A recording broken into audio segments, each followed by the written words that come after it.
The Association of American Medical Colleges and the American Medical Association are pleased to welcome you to today's webinar, Tools for a Successful Residency Application for 2024 Residency Applicants. We are recording and will make the archive available afterwards. We will email you when it's posted. We did mute all participant audio. If you need help, please send us a message. This presentation includes time for Q&A. You may submit a question at any time by clicking the Q&A button at the bottom of your screen. It is now my pleasure to welcome Renee Overton, Senior Director of Residency and Fellowship Program Solutions with the AAMC. Renee. Thank you, Jennifer, and good afternoon. Welcome to the AAMC AMA Transition to Residency Resources. We're pleased that you were able to carve out some time out of your busy schedule to join us this afternoon. Getting ready to apply for residency can be a stressful time for many learners. There's lots of information out there, lots of resources, some confusion sometimes about which resources are best to accomplish the goals that you have, which is ultimately to find the residency position of your choice. The collaborative webinar that's being provided this afternoon by the Association of American Medical Colleges and the American Medical Association, AAMC, and the AMA, is designed to expose learners to the many resources that the organizations have available that can help learners as they transition through the residency selection process. Next slide, please.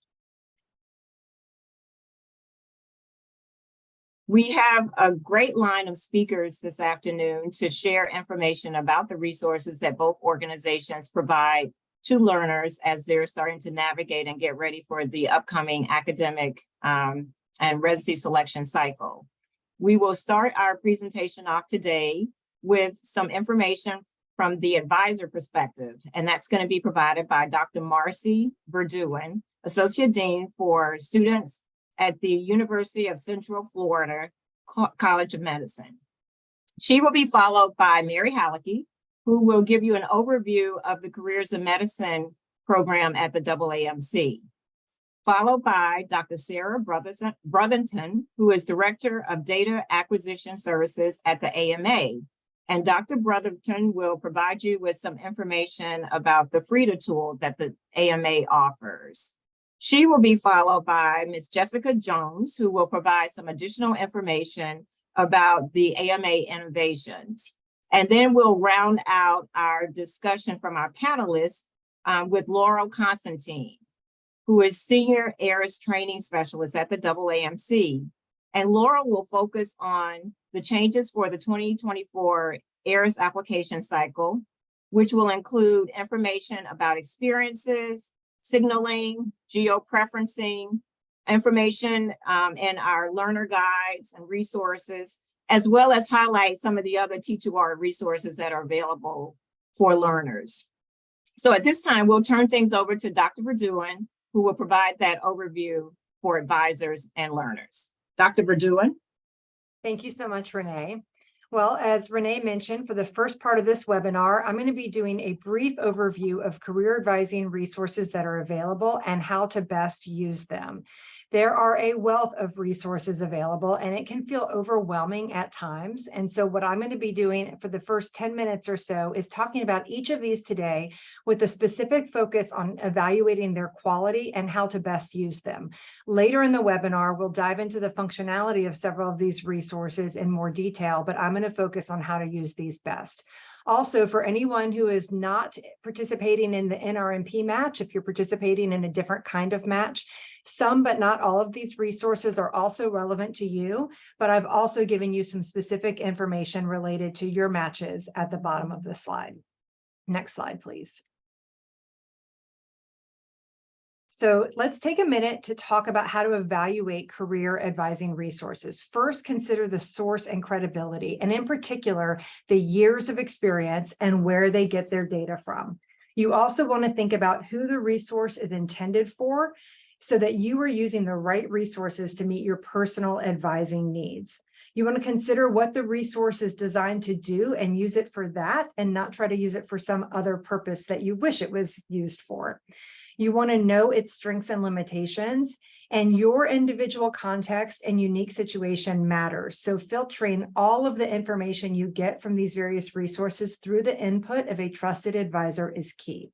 So now let's take this information and put it to work as we evaluate the resources available. Next slide. You're going to see a familiar pattern emerge for each of these resources. This is the template I'll be using. For the sake of time, I'm not going to read every word on each slide, but rather highlight key points. You're welcome to take a picture of each slide if you'd like, or go to the webinar recording later. I do want to emphasize that this is my personal assessment of how best to use these resources, and it does not represent the views of the AAMC or the AMA. So first, careers in medicine. This is a comprehensive resource developed and maintained by a highly credible team of experts that's intended for all students, with the ability to tailor information to where you individually are in the process of career development. It has many strengths, lots of key resources to help you do things such as navigate the application, evaluate residency programs, prepare for interviews, etc., as well as self-assessments to help you with decision-making. It's highly reliable, and the only real limitation, if you even want to call it that, is that you may overlook something because there is so much information available here. The way I use this with my students, I recommend that they use this throughout med school, and I've noticed that they tend to rely on it most heavily at the end of the third year and early to mid part of the fourth year. Next slide. FREIDA from the AMA is intended for people who are in the application phase and deciding where to apply. It really gives you a comprehensive resource of all the key data that you need on each program. Things like its accreditation status, number of positions in that residency, the curriculum and call schedule. It's highly reliable data from a national resource. I think it's not quite as helpful for evaluating competitiveness. It does have some information there, but it gives you a really wonderful comprehensive overview of the key information you need on many residency programs and at a quick glance. I recommend that all of my students use this to evaluate residency programs and decide which ones they're going to apply to. Next. The ARIS team has put together a compendium of resources for people who are in the process of applying using ARIS. It's a highly reliable resource because it comes from the people who created the application, and it tells you everything you need to know about how to use this application well.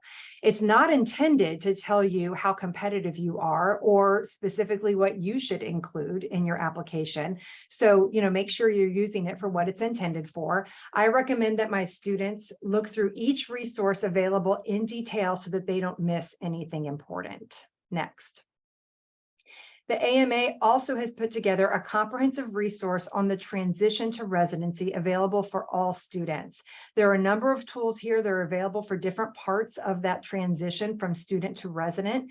Especially helpful if you're in OBGYN is the Applicant Compatibility Index that I think you'll be hearing more about later. And again, similar limitations as to ARIS. Use it for what it's intended for and don't try to make it do something it was not designed to do. Next. From the NRMP, we have a suite of resources that people may use in different ways depending on their stage of training. I think this is especially helpful for evaluating your competitiveness for a given specialty, and it has very strong reliability. Now, there are some limitations that I've noted here. It's updated generally every other year, so sometimes the data may be a little out of date if there's been a major shift in a specialty's match trends. The other challenge can be that some of the data is self-report, which can make it difficult to interpret. So for example, if you go to charting outcomes in the match for a specialty, you'll see that they list an average number of research experiences for matched applicants, but they don't define what a research experience is. And so that information just comes from whatever applicants entered on their ARIS application. So because of that, there's no way to know if it was a 1-month experience or a 1-year experience or a multi-year ongoing project. And this is why context matters and why you need to have your advisor help you interpret some of this data. And while the NRMP data can help you evaluate your own competitiveness for a given specialty, it cannot help you evaluate which programs are right for you. The way that we use this at my program, we review all of this data individually with every rising senior before they apply. Next slide.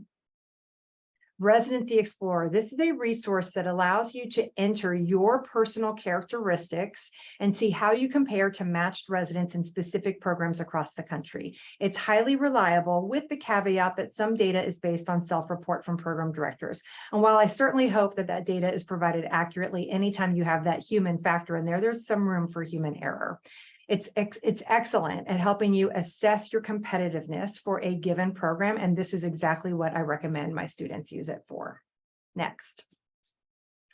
Texas STAR. This is essentially a crowdsourced data resource from graduating fourth years that's updated every year. It's tremendously comprehensive in scope with the ability, an impressive ability, to filter data in a variety of ways to evaluate your likelihood of getting interviews with specific programs. Main limitations have to do with its self-report nature and that there is not a 100% participation rate. But all of you on the webinar who are seniors can change that next year because you can complete this survey.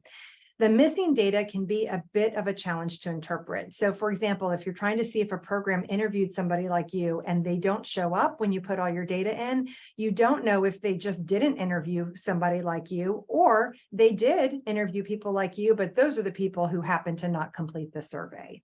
I do recommend that my students use this to see which programs definitely interviewed applicants like them as a starting point, and then combine that knowledge with that from other resources. Next.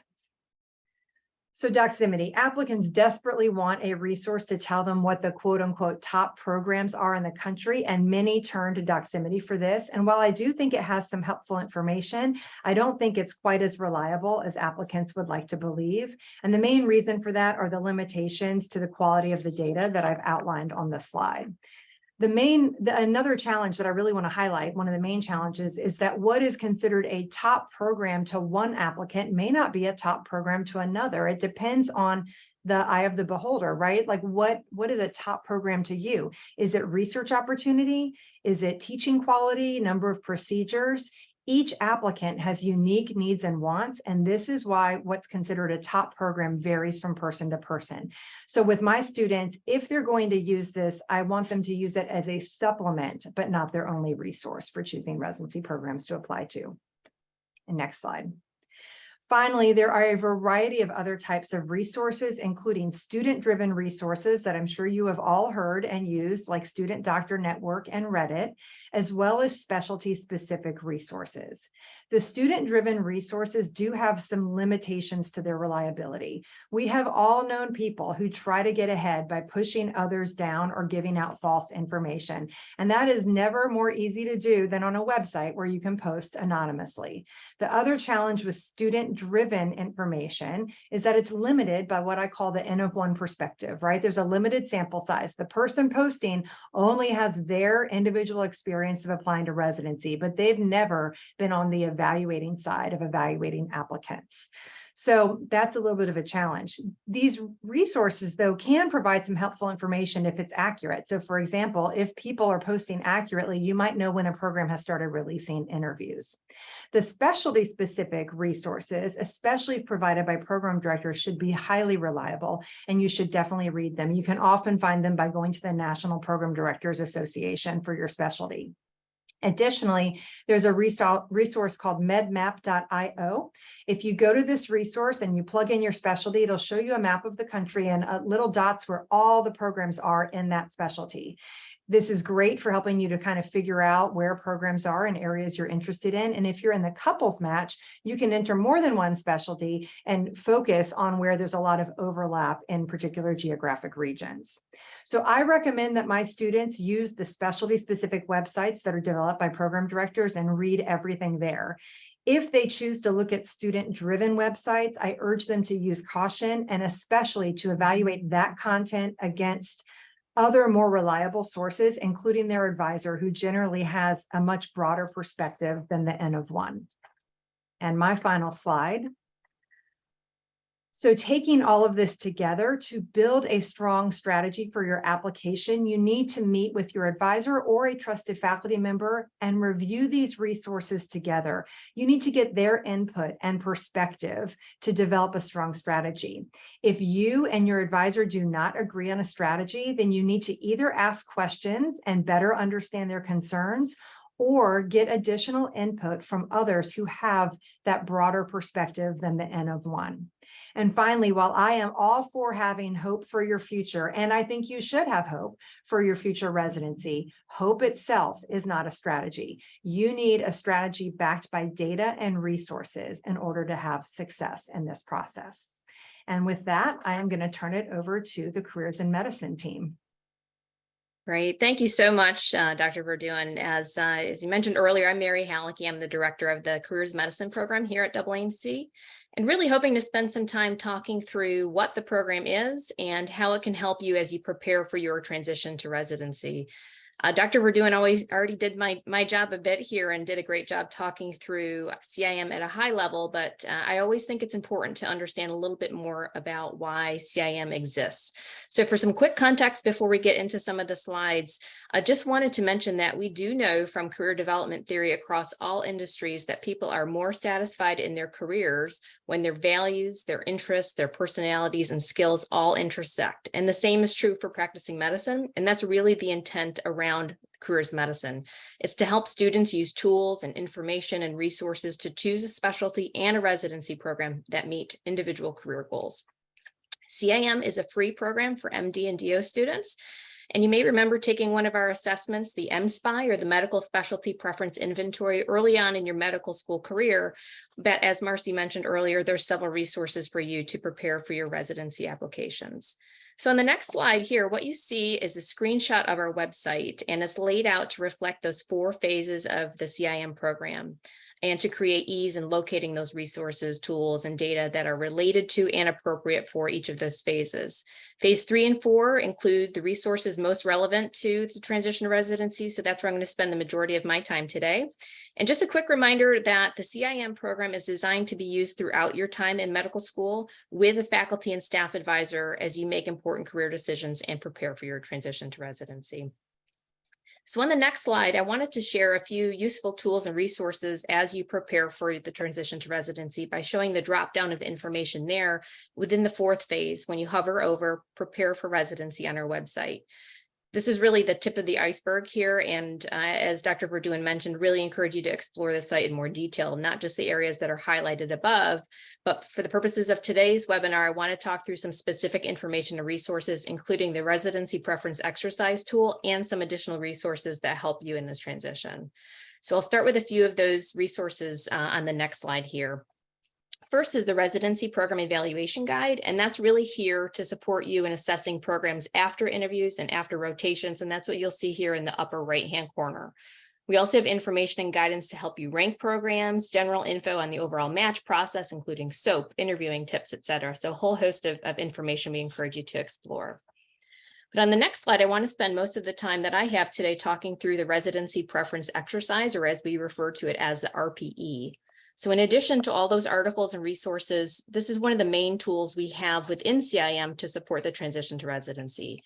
And it's really intended to help you consider and evaluate your requirements, your priorities, and your preferences for your residency and fellowship training. And then you can search and compare programs based on those criteria and do that before you apply.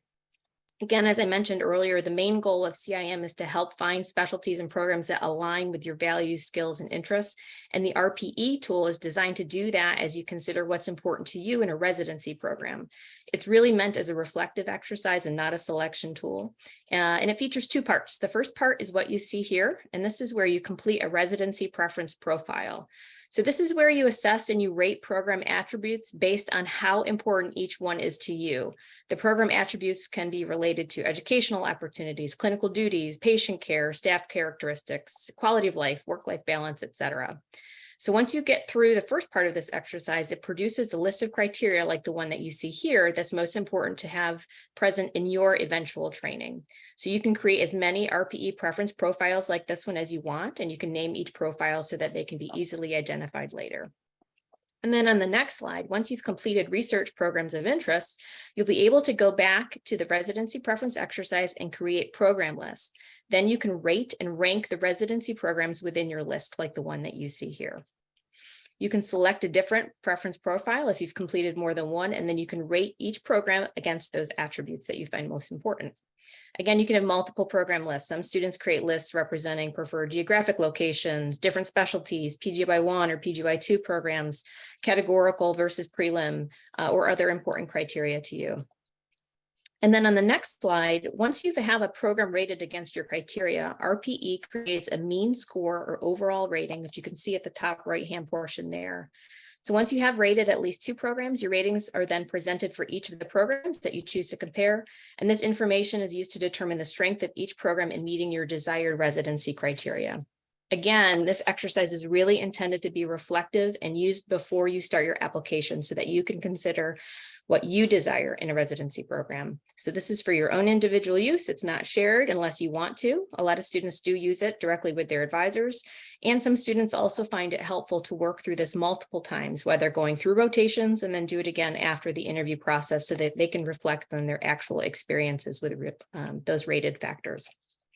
And then on the next slide, as Dr. Verduin mentioned, we also have a lot of information throughout our program's website. But if you get stuck, either in deciding between specialties or practice options, we also have several resources and tools to help, such as the specialty indecision scale, and that's in phase 3. It's a quick assessment that helps you generate a report and gives you suggested activities that will address any areas of indecision.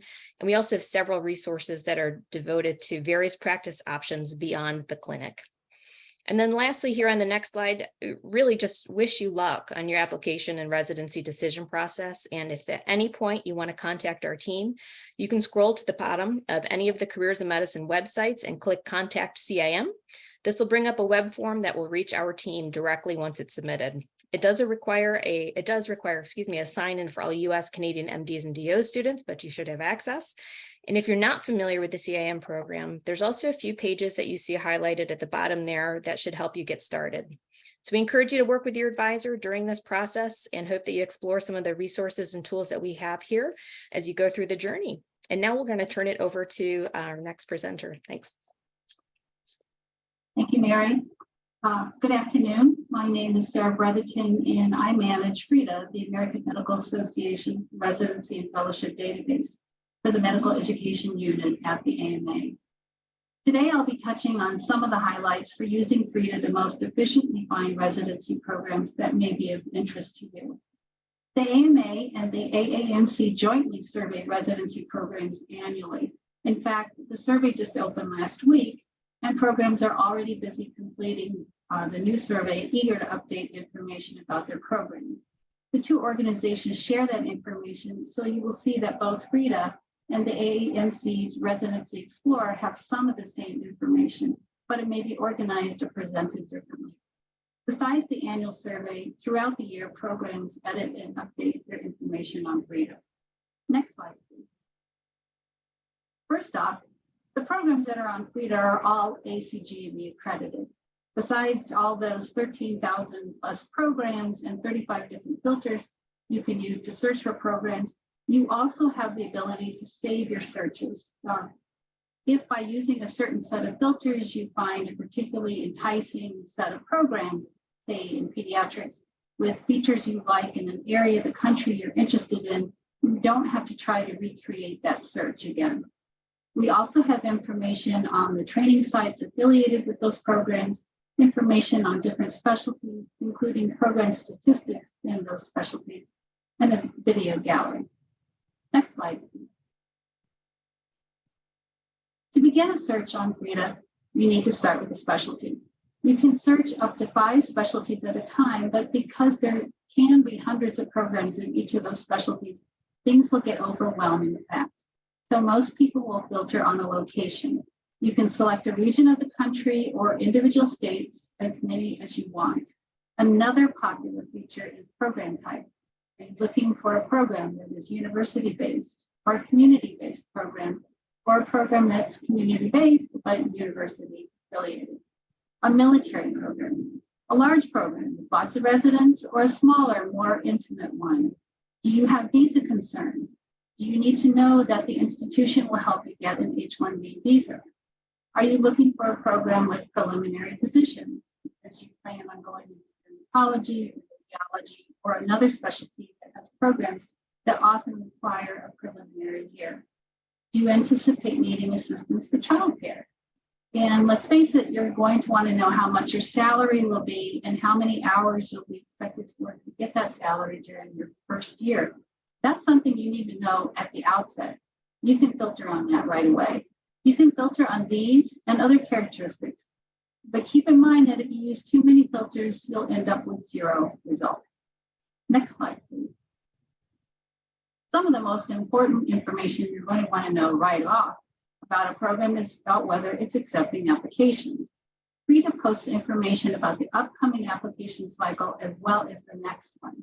We have 2 cycles posted because some programs are brand new and aren't accepting applications in, say, this year, 2023, but they will be in 2024, and we want their information out there for people to know about. Other programs, such as in some subspecialties, accept new fellows every other year.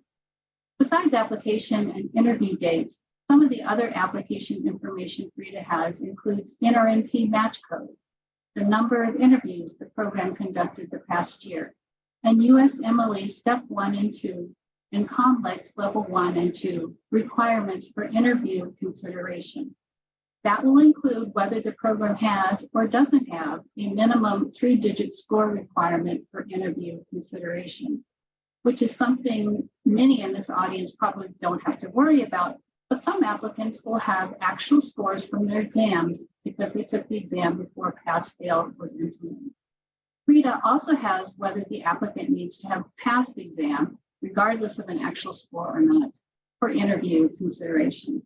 Next slide, please. You can search for programs using our map feature. And once you're looking at a program's detail page, you'll be able to see on a map the training sites the program uses. The training locations for some programs are very close together, and you can imagine being able to get to each site quite easily, whereas for other programs, they can be quite distant. This is something that you might want to know about if transportation is going to be a concern for you. We have information on special tracks, which is also something you can filter on, such as primary care tracks, rural tracks, hospitalist tracks, and more detailed information on what the work schedule might be like for you. For example, will you be able to moonlight someday at the program? In addition, FREIDA has whether there's a required research component and what its length is. Information on the call schedule is available.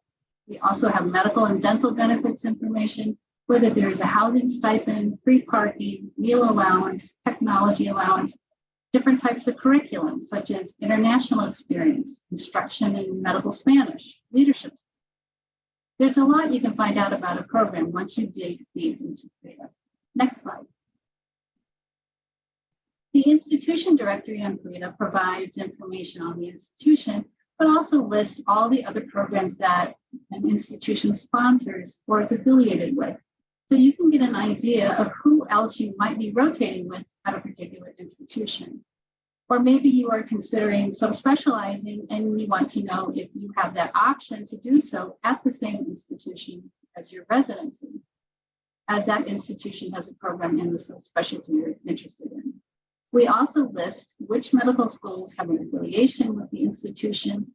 And lastly, we have statistics from the American Hospital Association on the hospitals affiliated with training programs. Next slide. The specialty guide on FREIDA provides information on all the various specialties and subspecialties you'll find on FREIDA, as well as training program statistics.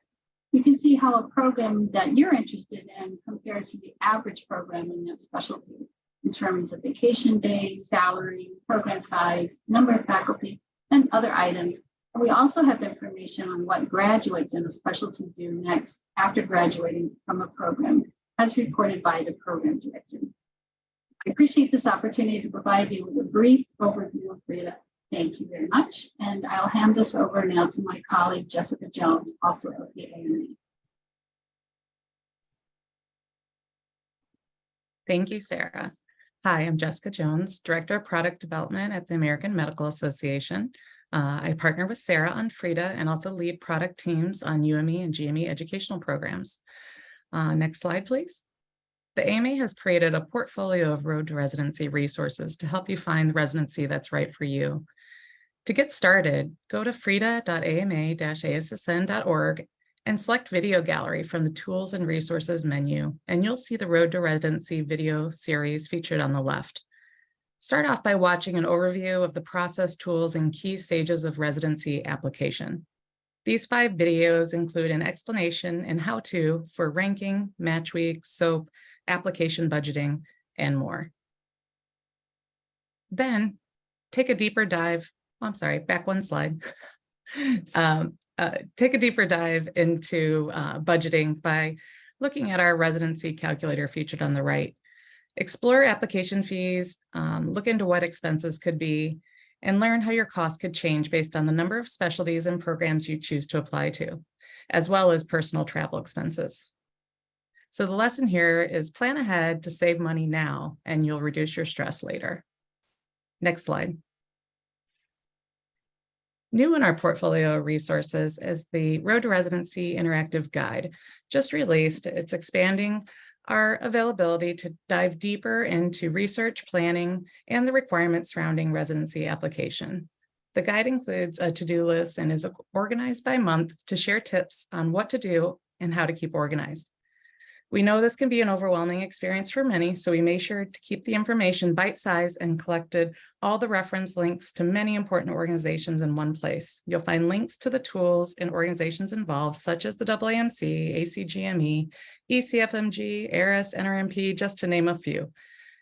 So download the detailed timeline and checklist for a quick reference as you make your way through the process. Next slide, please. Additionally, the AMA has a number of transition pilots. The first, the AMA UME to GME Personal Priorities and Transition Pilot, supports a learner's transition from medical school to residency to practice, while acknowledging the learner's unique strengths and needs. If you visit freida.ama-assn.org/transition, you can watch 3 videos that explain more about the pilot, provide an intro to GME core competencies, and listen to advice on how to best build a set of individual goals. If you see the blue buttons on the left, they each link to an online self-assessment as well as an individualized learning plan. Using the results of the self-assessment, trainees can create an individualized learning plan and follow at their own pace to help with the transition from medical school to internships. Learning plans are meant to be shared with program directors to facilitate conversations and shared goal setting at the beginning of residency.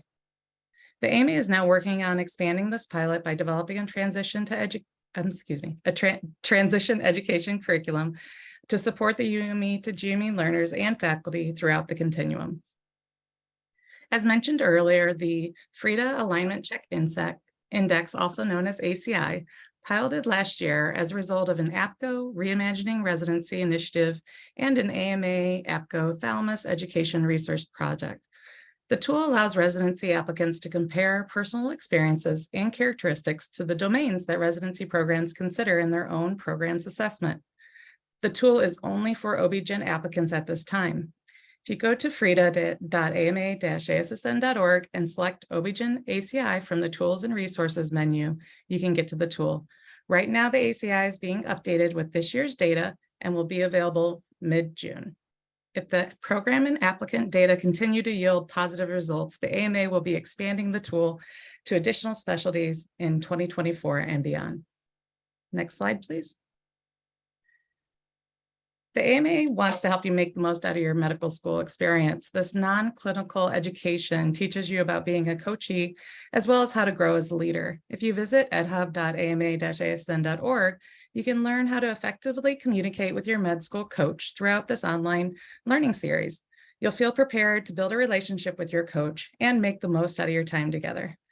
Also check out the AMA Med Student Leadership Learning Series. This 5-course learning series offers practical education to help students become more skilled in the core competencies of leadership. The 20-minute modules include printable resources and cover topics such as how to present like a leader, effective communication, art of collaboration, conflict resolution, and stress management. Next slide. Finally, the AMA Accelerating Change in Medical Education Consortium, in conjunction with Wayne State University School of Medicine, the Spencer Fox Eccles School of Medicine at the University of Utah, and the University of Michigan Medical School, published a coaching guide for learners and educators navigating each stage of medical training. You see the guide on the left, facilitating effective transitions along the medical education continuum, takes a deep dive into the needs of learners and medical education from the beginning of med school through the final stage of residency. You can download the handbook and locate additional Change Med Ed resources by visiting the page that you see at the right of the screen, which is at ama-assn.org/education/changemeded-initiative. The AMA website has many more videos, podcasts, news articles, events, webinars regarding succeeding in medical school, residency application, research experiences, match, transitions, and more. So visit the site and you'll see how the AMA is here to support you today and to protect your future. Thanks. Next presenter. Thank you, Jessica. Hi, everyone. I'm Laurel Constantine, the Senior ARIS Training Specialist, and the focus of this section of today's webinar would be to review the ARIS content update. Next slide. Thank you. On screen, you're seeing a broad view of the ARIS application process. Throughout this presentation, I will highlight key dates of the process and share our goals for updating the MyERAS application. On the next slide, you will view key dates for medical schools and applicants. On June 7th, the ARIS residency application season will finally kick off, and at this time, applicants will be able to access MyERAS, medical schools can access DWS and begin distributing tokens, and letter writers can access the LOR portal. On September 6th, MyERAS will be open for submission, meaning that at that time, students can submit their applications to residency programs. On September 27th, residency applications will be available for review by programs, along with other supporting documents in the PDWS. Mid-March is the time for NRMP's Match Week and SOAP, and the ARIS season will close May 31st, 2024. And on the next slide, we will go over goals for updating the MyERAS application. So on this slide, we'll get started with the core topics. I want to quickly remind everyone of the goals driving the changes to the MyERAS application. The application content has been the same for more than 20 years. The goals of the content refresh are to make the questions more relevant to current context, to provide applicants with efficient and structured ways to share more of their story, and to provide programs with structured data they can use to conduct mission-aligned holistic review. The supplemental ARIS application was the method used to test the initial new set of content. And on our next slide, we will go over our experiences overview. The first section I'll quickly talk through is the experience section. The drivers for the changes in this section include enabling applicants to provide the information about who they are, their interests, and key accomplishments, which is what programs indicated that they are interested in.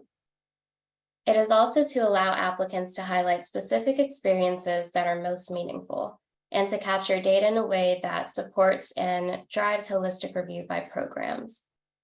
For our next slide on experiences utilization, we're just going to jump into the research and data.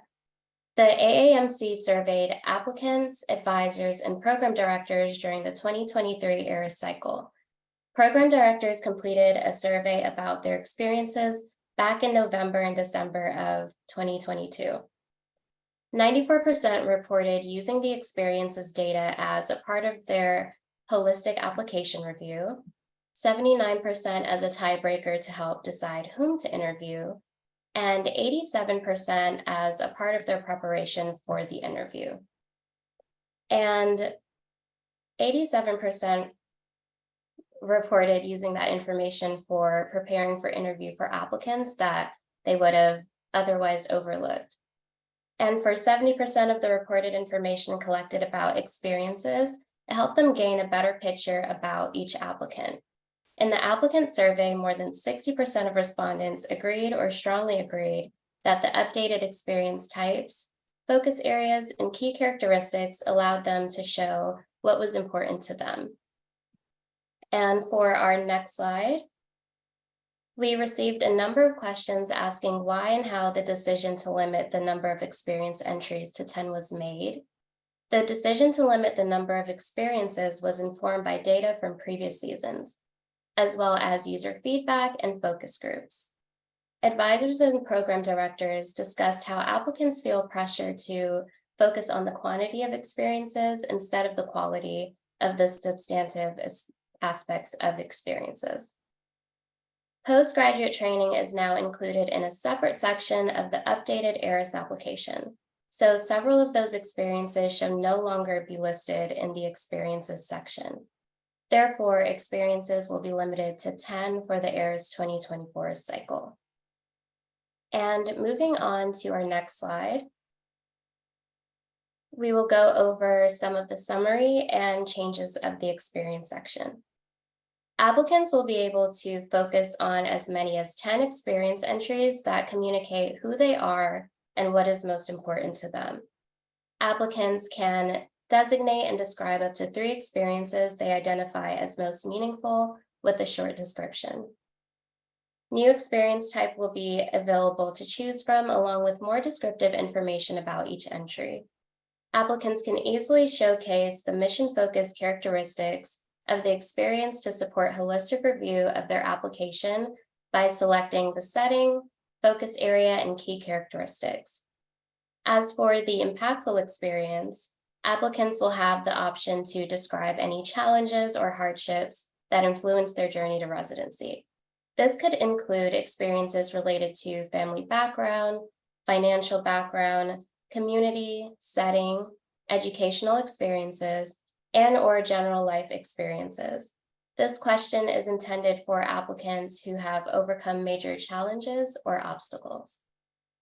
And for our next slide, as you see here, we have a screenshot of the experience entry. So this is just an example of what the experience section looks like for an applicant with all of the available fields. The fields in red are required fields and all others are optional. I'm not going to review each of these, but we have posted the updated MyERAS applicant worksheet on our site if you would like more details. And for our next slide, we'll just go over the mission-focused drop-down selections. So there will be 5 new experience types, which are shown in bold. Applicants can select a primary focus and key characteristic. This data will provide program directors with the ability to filter in criteria that matches their program's mission or characteristics that are important to their program. And next, we will go over to geographic preferences. The goals for the geographic and setting preferences is to provide applicants with a structured way to indicate importance of geography in a way that promotes accuracy and fairness. Prior to 2024, the MyERAS application captured and reported applicants' geographic information in a variety of methods. This allowed residency and fellowship programs to make inferences about where an applicant wants to live and work in the future based on the past. Literature, focus groups, and surveys indicate that geography is very important when an applicant weighs their decision on residency and fellowships. However, before the supplemental ARIS application was introduced, applicants didn't have a way to convey their preferences on geography. Next, we will go over our geographic preferences utilization.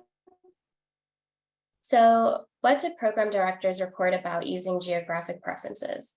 First, looking at the same 3 uses, 94% use this data to support holistic application review to inform interview decisions, 88% as a tiebreaker to help decide who to interview, 70% use geographic preferences to prepare for the interview, and 82% indicated this data helped identify applicants they would have otherwise overlooked.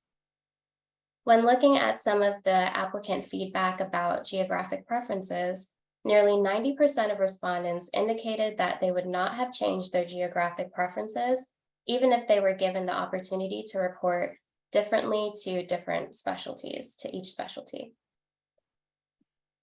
And next, we will move on to our geographic preferences and updates to MyERAS 2024. So the geographic division and setting preferences will be included in the biographic information section of the MyERAS application. For geographic preferences, applicants will have the option to indicate up to 3 census divisions, indicate no preference, or skip the question. If they select divisions or no preference, they can explain their selection. Here's a breakdown of what programs can see. If an applicant selects a geographic division, programs within that division will see the preference and the applicant's explanation. Programs outside of that division will not see any information displayed. If an applicant indicates they have no division preference, that information and any explanation provided will be visible to any program to which they apply. If an applicant skips the division preference section, no information is displayed. For setting preference, applicants can indicate a degree of preference for urban or rural setting. The available selections are included here on the slide. Applicants can also indicate no preference, but in both cases, they can briefly explain their selection. Applicants can also skip this question. Programs will see the setting and explanation selected by the applicant. These preferences provide programs with additional data directly from the applicant, expressing interest in where they want to spend their future. All location fields will be standardized for easier input by applicants and sorting by programs. Next, we will move on to our program signals overview. By now, most of us are likely quite familiar with this, but program signals have been designed with the goal of giving applicants a structured opportunity to indicate their true and genuine interest in a program at the time of application. It is important to keep that at the time of an application in mind, because an applicant's interest in a program could change throughout the cycle. Program signals are intended to be used as a single data point alongside all other information in the application when deciding who to interview. It is important to remember that program signals should not be overinterpreted and should not be used in isolation. Signals are simply an indicator that an applicant wants the program to understand their interest in them. And next, we will move on to our program signals utilization. So the last area of feedback and data is related to program signals. Using the same survey to understand how program signals were used, programs may use signals when filtering applicants. 88% reported using signals as a screening tool before a more thorough review. 86% use signals as a tiebreaker during interview decisions. And 64% reported to use this information during the interview to learn why an applicant signaled their program. And 75% indicated it would help them identify applicants they would have otherwise overlooked. When looking at the applicant feedback, 80% reported using their signals were their true preference at the time of applying. And 64% believe signals may have helped them get noticed by programs where they have the most interest. And now we will move on to our key takeaways. If you take nothing else away from today's presentation, we hope to leave you with this. Based on the research and feedback, programs are looking for applicants to indicate their true preferences and intentions. Advise applicants to be honest and share their true preferences. Applicants are using a variety of experience types, key characteristics, and focus areas. There is no one blueprint that applicants are using, and that is exactly what we wanted to see. You all know better than anyone else that each of your applicants are unique, and the newly designed experience section is allowing your applicants to share their individuality in a new standardized way. It structures the collection of information from applicants to programs while trying to understand mission fit. Geographic preferences are working as they were designed to. For the first time, applicants are able to express to programs the regions or areas of the country where they want to be and why. And this is assisting programs by helping them identify applicants they may have otherwise overlooked and/or who may be a better fit for their program's location. In most specialties, geographic preference alignment and no preference resulted in a higher probability of interview invitation.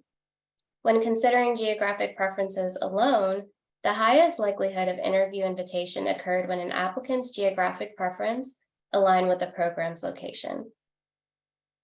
Program signals are working as they were designed to as well. In all specialties, sending a signal increased the likelihood of an interview invitation. When considering geographic preferences and program signals together, the highest likelihood of interview invitation occurred when an applicant signaled the program and their geographic preference aligned with the program's location.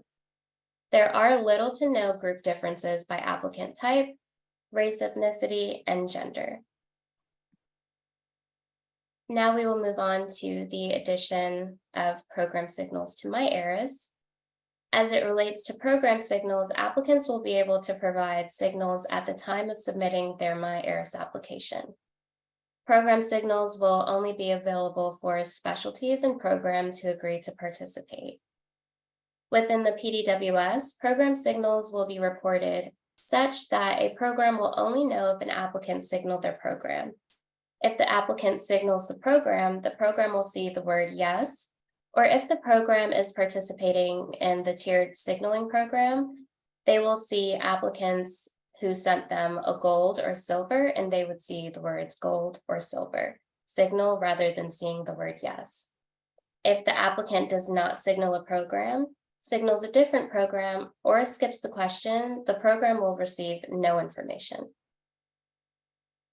And moving on to our program signals for the MyERAS 2024. Residency applicants will have the opportunity to signal programs in the 22 specialties listed on screen. The AAMC guidance for all specialties and programs will be to signal any program the applicant is interested in, and that includes the applicant's home program or away. Next, I would like to share more information and resources that we have.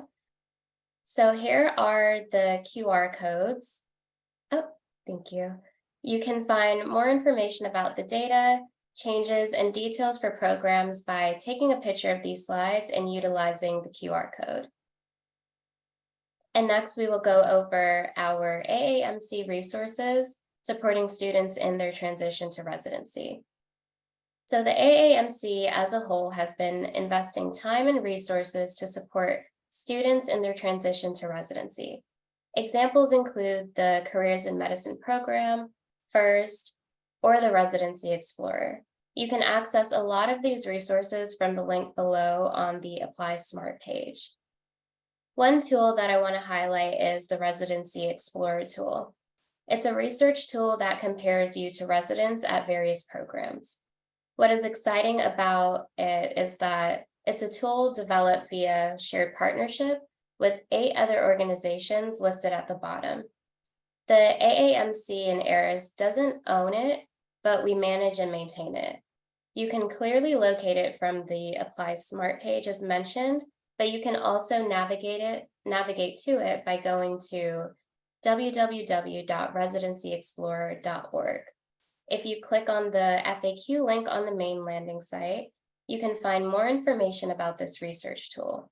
As we continue to improve this tool based on new content updates to the application, we will also be sure to share more information with you in future communications. And now I'll pass it over to Renee Overton. Thank you.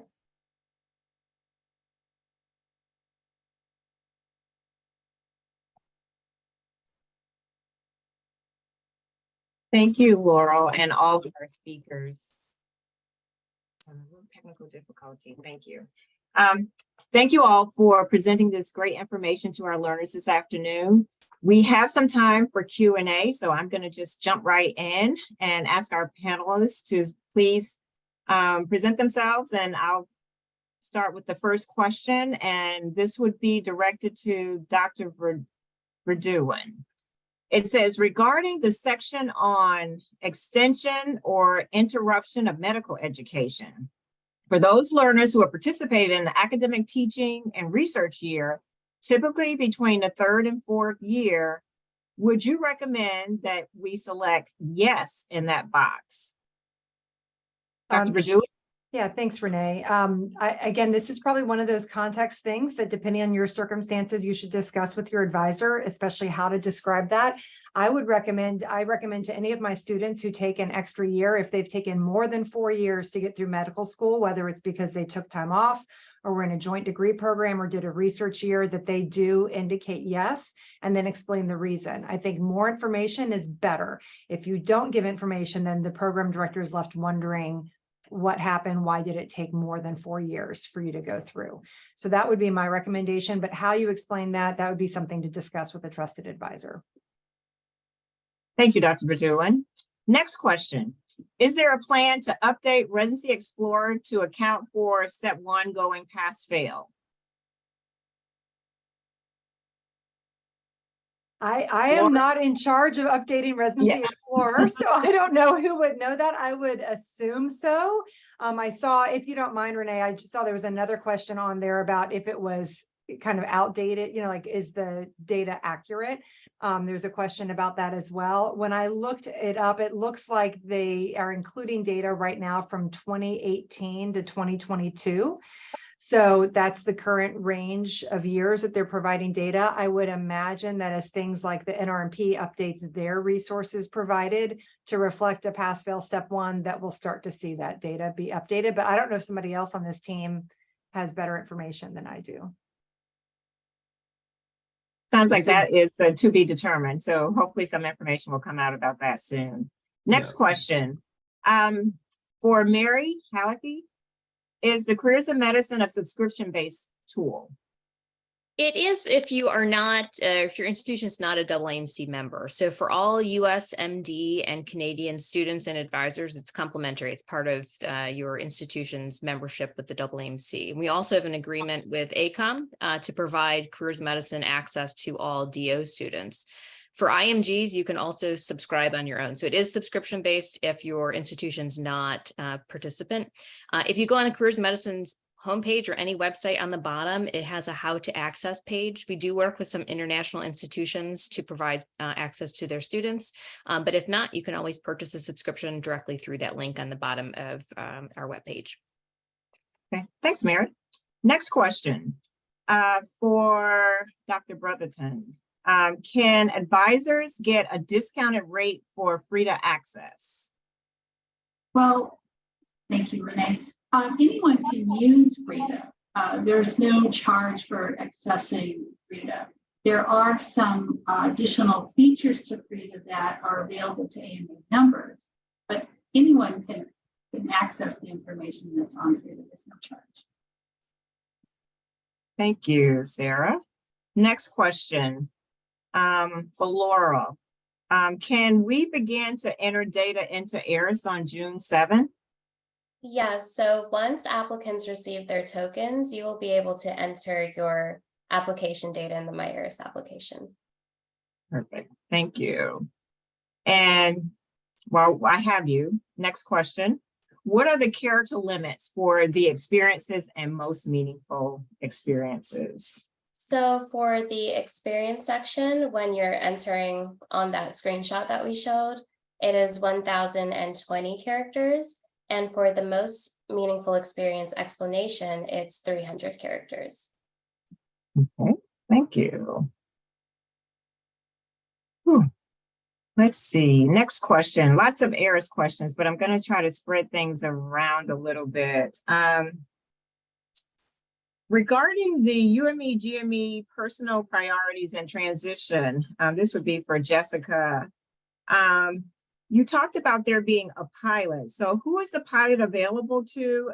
Can all learners participate in all specialties? Currently, the pilot is online at the URL that I think we listed. So FREIDA, AMA-ASN.org/transition. So yes, right now it is not specialty specific. So any learner could take the self-assessment as well as develop their individualized learning plan. It is not based on certain specialties, so it's open to everyone. And as we evolve, we're planning to maintain that, to keep it focused on core competencies. Great, thank you. Next question. I think this is an ARIS question. Is there a current way to signal preference to programs after interviewing? Sometimes signaling before interviews may not match up with connections after interviewing. What would you recommend? So I'm gonna guess this is for program signaling and not geographic preferences. Yes, So program. For the program signaling, you cannot program signal a program after applying. You have to do it before and during the application process. Okay, thank you. FREIDA question. Is there a plan to update the information in the US IMG percentage or non-US percentage in FREIDA? We update that every year. It's based on an average of the past 3 years. So in June or in July, in a couple of months, we will add another year's worth of data. So that will be updated. Great, thank you. Let's see. We've heard from other upperclassmen, rumor, upper class students that program directors sometimes do not realize that a school has a pass-fail clerkship scheme and are confused at the absence of honors on an application. Is there any way on the application where we can emphasize this in addition to our school and school's Office of Communications? So I can take that question. So for the MyERAS application, I can tell you where you can enter free text. So that would be in your personal information, your personal statement. That would also be the experience section and the meaningful experiences. But as for advice on which one of those sections you should import that information, you would have to contact your designated dean's office. And if I can just add on to that, that information should be clear from your MSPE, the Medical Student Performance Evaluation. Especially for clerkships, there should be a histogram that shows the range of available grade options and an indication of what yours is. So they should be able to tell that. There's also a link at the bottom of at the end of the MSPE that should take them to the page to show them what the range of grading options are available. And then finally, your transcript from the registrar should have a legend that says what grades are available. So my hope is that with all of that information available, you won't need to use any of your application space to do that, because that's not really about you. That's more about the school. So I think that my advice would be let that be conveyed within the school's documentation.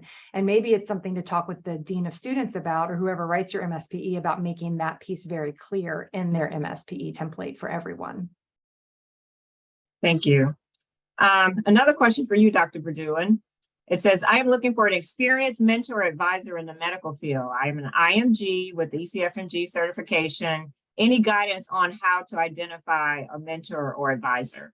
Yeah, I saw a couple of questions like this, and I think there's so much that's context dependent. Where are you? What kinds of people are around you, and who's interested in providing mentorship or advising? I would probably start wherever you are with a local physician association, like whatever the local city or county physician association is there, and do some outreach there. They'll know all the other physicians in the area and can connect you with people who might be interested or might be able to put you in touch with somebody who has that expertise. Okay, thank you. A FREIDA question, Dr. Brotherton. What is the optimal number of filters one should use to yield the best results? You mentioned in your presentation not to overdo it with the filters, but is there an optimum number that they should be using when they're trying to research? Yeah, well, no, it's optimum for the person. You know, this is another context question. I mean, it depends on what you're looking for. If you do use too many filters, it's really going to narrow down programs that maybe you should be considering. I can't tell you what an optimal number that would be. It really would depend on the user. I'm sorry. Okay. Thank you. Next question, ARIS worksheet question. It says, to clarify, the ARIS worksheet shows a limit of 750 characters for experience. Is it now 1,020 as indicated? So for the experience section, on my end, I do see 1,020 character limit. Okay, so it is 1,020. Yes, that's what I'm saying. Okay, very good. Thank you. Next question. Let's see. For program signaling, do you get a separate set of signals if you are applying to more than one specialty, or is it just one set of signals that you apply for your whole application? So for program signaling, we do have a chart on our website that shows the number of signals per specialty. So if you're applying to dermatology versus emergency medicine, you will have a separate set of signals for each specialty, depending on whether it's just the general signaling or tiered signaling. Okay, thank you. Questions again about experience. Can similar experiences, and this may be for Marcy or you, Laurel, depending, can multiple similar experiences be combined in one meaningful experience to save space? So I can take that question. When I would recommend looking at the screenshot that we have, and we also have a video in our video library for the new experience section. So the way it's designed is you only have a certain amount of characters and options to select one experience, and the most meaningful experience essay just elaborates on that one experience. So you wouldn't be able to combine your experiences.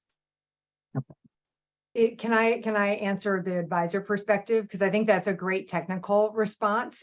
And I would say, there may be a few experiences that are very similar in nature that you could discuss as one. Laurel, tell me if you disagree. So for example, we might have a student at our school that might work in 2 different student-run free clinics. And rather than entering both of those separately, they might enter all of them as one experience, but they're not then trying to group like 5 different kinds of experiences into one. They're talking about student-run clinics, or they might talk about a couple of research experiences. Does that make sense, Laurel? So I do understand that. I would just be able to kind of describe the technical aspect. Sure. Because we wouldn't want to give out any advice. I understand. Yes. So again, context, Yeah. discuss with your advisor and figure out which experiences might be combined and which it would not make sense to combine. And Thank we'll you. learn a lot after this year. See how it goes. Next question for our AMA colleagues. Which of your tools are available for free, or which ones more, I guess it would be easier to say, are there costs associated with any of the tools that you mentioned today? Jess? Either Sarah or Jessica. I don't believe there is. Jess? No, I'm trying to think about everything we mentioned. I would say 90% of everything discussed is a part of the AMA offering, either from our main AMA website or from FREIDA. There are member benefits, outside of the tools discussed if you are a member, which obviously does have a fee associated with it.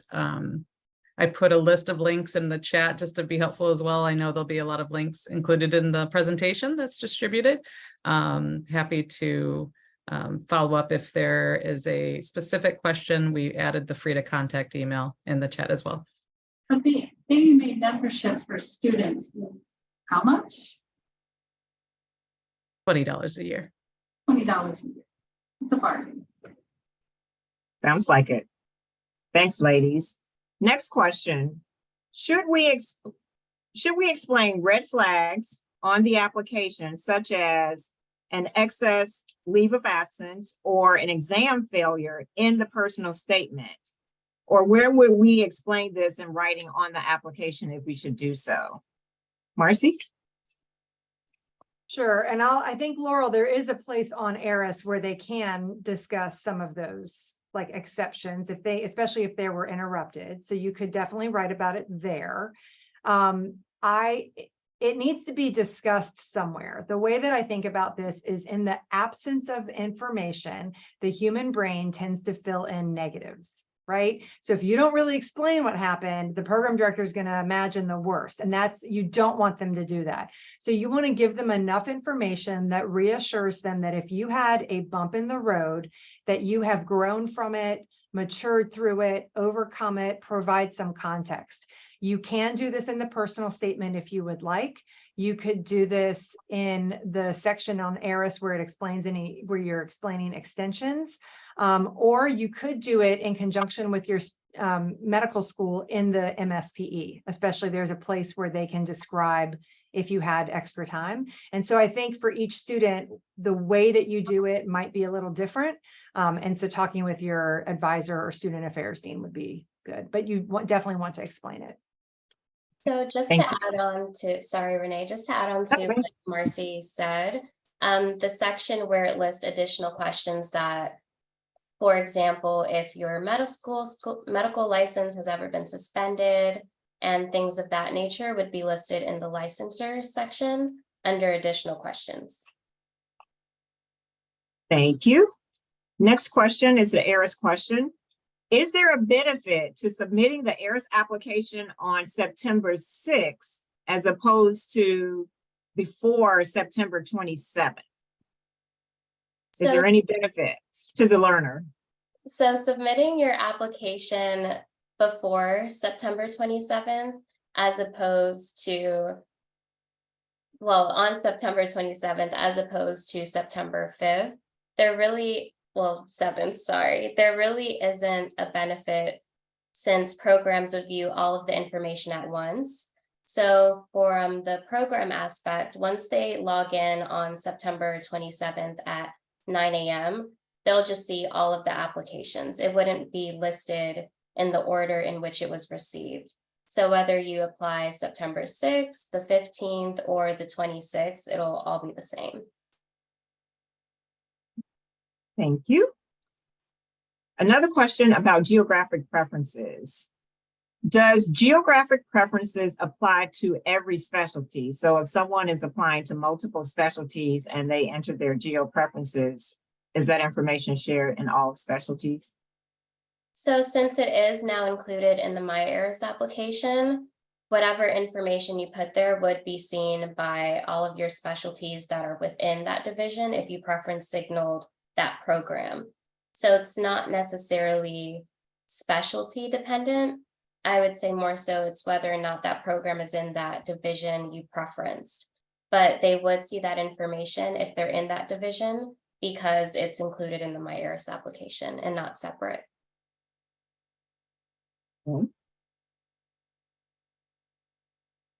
I guess this is a Marcy question. Where is the best place for learners or students to address academic bumps in the road? Impactful essay or somewhere else? Yeah, it could be, but you may have some other impactful experience that you want to talk about. Again, this is where context is so important and everybody's situation is different. Maybe your academic bump in the road happened because there was a death in the family. And so that's the impactful experience you want to talk about. Maybe you had some different kind of impactful experience that has nothing to do with a separate academic bump in the road. You just needed to figure out how to study, or what your right study strategy was for med school, and that was the reason for your bump. You could potentially talk about it there. I might use the maybe the personal statement if I had an academic bump that wasn't necessarily related to an impactful experience, or ask my my dean's office if there's a way to fold that into the MSPE. So this is where talking it over with an advisor to figure out in your unique situation where makes the most sense will be really helpful. This is why it's so important that if you have somebody that you trust among the faculty to speak with. If you have an assigned advisor and you don't have that relationship, then go to somebody else you trust, but find somebody who can help you navigate it. Okay. All right, so it looks like we have time for one more question, and looks like we got a bunch of advisor questions at the end, Marcy, so I'll toss this last question over to you. Does it behoove couples matching students to mention in their personal statement or bring it up at interviews, or is enrolling in the couples match enough for couples? And I believe it's still this way. Laurel can tell me on ARIS, you can indicate if you are couples. if you're in the couples match, right? Yes. So that's where I would indicate that. You indicate whether you're participating in the couples match on the AAMC application. I don't think you need to bring it up in your personal statement. The personal statement is more about you and your fit for the specialty and their program and understanding who you are as an applicant. I do think it can make good sense, perhaps, to talk about it in the interview, depending on how the interview is going. I think the best strategy to use for couples, imagine that one of you has an interview in a location and the other one has not yet gotten the interview. The ideal way to approach this, especially if you're doing the interview and it's going well, then at the end of that interview, you would kind of bring up how much you've loved the program and had a great time. And you hope that your significant other, who's couple matching in fill in the blank specialty, will also get an interview because you think this would be a great fit. That gives the program director the option, if they are so motivated, to kind of reach out to that other program and say, hey, could you please review this person because we really liked this applicant. I think that's kind of the best way to kind of try to negotiate that. But again, I don't think I would use the personal statement for that discussion. Okay. On that note, I will thank our panelists for very informative information this afternoon, and to our learners who had some wonderful questions. We covered a lot of ground this afternoon, but there's still so much information out there. Please look at the links that were provided during the presentations and all the resources that were provided. And best of luck to you all who are moving toward residency selection process for the upcoming cycle. I'll turn it back over to Jennifer to close things out. Thank you. Thanks, Renee. And please do give us your feedback on this presentation by filling out the evaluation that will pop up on your screen as soon as we end. We did record the session. We'll email you once we post the archive. On behalf of the Association of American Medical Colleges and the American Medical Association, thank you again to all of our speakers. Of course, all of you for joining us. Have a wonderful day.